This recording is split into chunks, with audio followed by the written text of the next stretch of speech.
Oke, assalamualaikum warahmatullahi wabarakatuh. Selamat datang kembali di mata pelajaran saya, yaitu mata pelajaran fikih. Oke, pada hari ini kita akan membahas lagi materi tentang fikih, yaitu qiraat. Oke, jadi materi kita hari ini yaitu qiraat. Coba perhatikan baik-baik untuk materi hari ini, yaitu qiraat. Pengertian qiraat, coba dilihat baik-baik pengertian qiraat. Qiraat adalah penyerahan harta dari sahibul mal kepada pengelola dana sebagai modal usaha. Keuntungannya dibagi di antara keduanya. Dari definisi di atas disimpulkan bahwa qiraat adalah pemberian modal dari seseorang kepada orang lain untuk dijadikan modal usaha dengan harapan memperoleh keuntungan yang akan dibagi sesuai dengan perjanjian. Itu yang dimaksud dengan qiraat. Oke, dasar hukum qiraat. Dasar hukum qiraat adalah dalam Islam hukumnya boleh atau mubah, bahkan dianjurkan sebab pada qiraat ini termasuk tolong-menolong dalam kebaikan.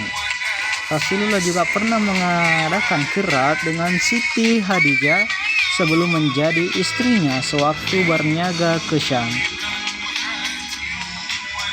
Nah, ini kalau dalam tolong-menolong dalam kebaikan itu bisa untuk qiraat.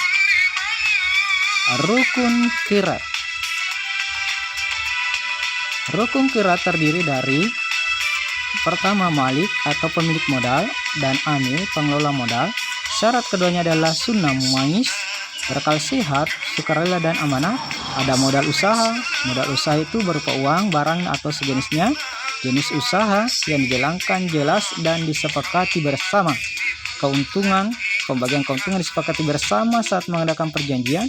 Dan terakhir ada ijab dan kabul. Nah, ini di ijab kabul di antara keduanya harus jelas.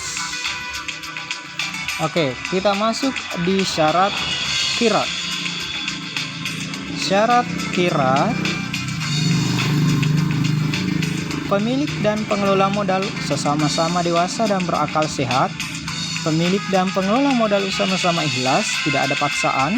Diketahui jumlah modalnya baik oleh pemilik modal maupun penerima. Jenis pekerjaan ditentukan oleh penerima modal sesuai dengan bakat dan kemampuannya. Kesepakatan modal hendaknya disepakati pada saat mengadakan perjanjian. Ada perjanjian bagi untung antara keduanya. Nah, itu syarat untuk qiraat, ada perjanjian untuk mendapatkan keuntungan bersama. Larangan bagi orang yang menjalankan qiraat. Jadi kita harus lihat di sini larangannya bagi orang yang menjalankan qiraat. Bagi orang yang menjalankan qiraat harus diperhatikan. Yang pertama, melanggar perjanjian atau akad qiraat, menggunakan modal untuk kepentingan dirinya sendiri, menghambur-hamburkan modal usaha, menggunakan modal untuk berdagang yang diharamkan menurut syara. Jadi itu larangannya bagi orang yang melaksanakan qiraat. Dia mau menghambur-hamburkan modal tersebut. Oke, kita masuk di materi yang berikutnya, yaitu riba. Oke, kita masuk di riba. Riba menurut bahasa artinya pertambahan atau kelebihan. Sedangkan menurut fikih, riba kelebihan atau pertambahan pembayaran dalam pinjam-pinjam atau utang piutang uang atau barang tanpa ada ganti atau imbalan yang disyariatkan bagi salah satu dari dua orang yang membuat perjanjian. Sebagai contoh, seseorang menjangka uang kepada orang lain dengan syarat pada waktu mengembalikan dilebihkan dari nilai semulanya.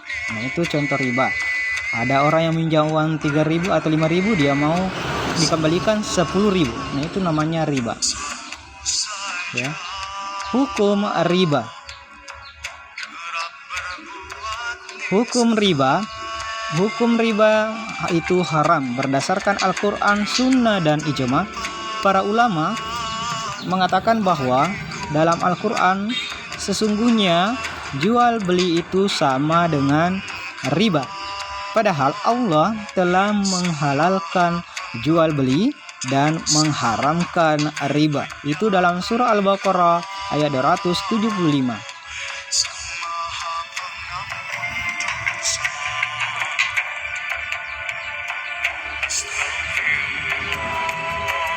Oke, kita pindah ke jenis-jenis riba. Nah, jenis-jenis riba di sini ya, saya tampilkan, saya jelaskan sebentar. Jadi Anda harus perhatikan betul yang mana jenis-jenis riba. Oke, riba yang pertama riba ya, riba fadli. Ya, riba fadli. Yang dimaksud riba fadli adalah tukar menukar dua buah barang yang sama jenisnya. Jadi riba fadli adalah tukar menukar dua buah barang yang sama jenisnya namun tidak sama ukurannya, yang disyaratkan oleh orang yang menukar barang tersebut. Jadi riba fadli ini yang dimaksud adalah tukar menukar dua barang yang sama jenisnya namun tidak sama ukuran dan disyarat oleh orang yang menukarnya. Itu tadi contohnya. Kemudian riba yang kedua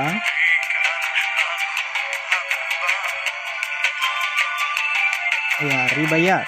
Yang dimaksud ribayat yaitu ya, pengambilan keuntungan dari proses jual beli, di mana sebelum terjadi serah terima barang tersebut antara penjual dan pembeli sudah berpisah.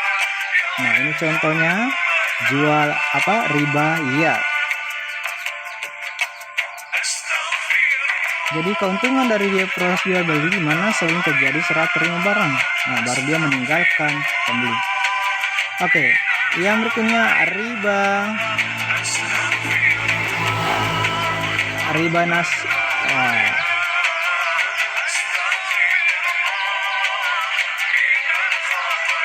nasia, yaitu yang dimaksud riba nasia yaitu tukar menukar barang atau tukar menukar dua barang yang sejenis maupun tidak sejenis. Nah, itu ataupun jual beli yang pembayarannya disyaratkan lebih oleh penjual dengan dilambatkan. Jadi riba nasia yaitu tukar menukar dua barang yang sejenis maupun tidak sejenis ataupun jual beli yang pembayaran disyaratkan oleh jual beli.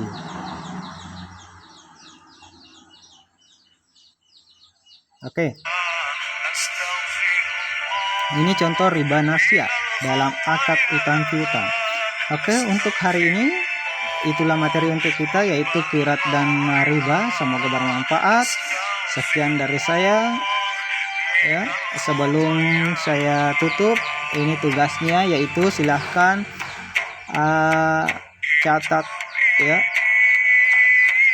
pengertian qirat dan riba beserta macam-macamnya di buku catatannya. Nah, setelah dicatat, kemudian tuliskan masing-masing 3 contoh qirat dan riba di buku tugasnya.